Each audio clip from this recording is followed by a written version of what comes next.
Flights from China have long resumed. Group travel to the U.S. was cleared last summer, but California's trendy tourist spots are still missing out on Chinese visitors. How challenging that is, and that international travel, it just takes longer to get it back engaged.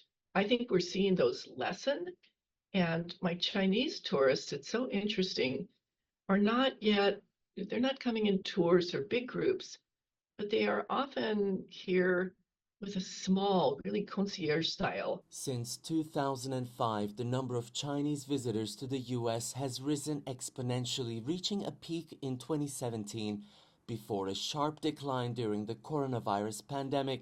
But forecasts for this year and the next predict that it's far from rebounding to pre-pandemic levels. That gap is estimated to cost the U.S. tourism industry tens of billions of dollars.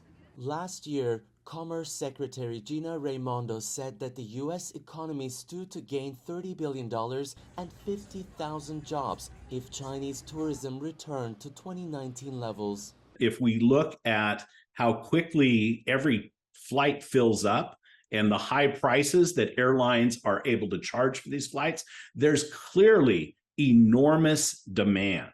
And so it's my expectation that once we can get air travel back to a norm, that will come back. China has often been the leader in terms of visiting, especially California, and we would certainly like to return to that. In 2019, Chinese tourists spent a staggering $15 billion in the U.S., although they made up only about 4% of all inbound foreign travelers. They alone generated 13% of all foreign tourism revenue, providing an incentive for some companies to specifically market to Chinese tourists. Pebble Beach company had invested millions and millions of dollars of a welcome center that was really geared specifically to the Chinese visitor. The need was so great that they invested a huge amount in their infrastructure to address that. The lack of Chinese tourists is only adding pressure to American tour operators already grappling with lower domestic travel volume fueled by inflation. Ediz Tiyansan, CGTN, Los Angeles.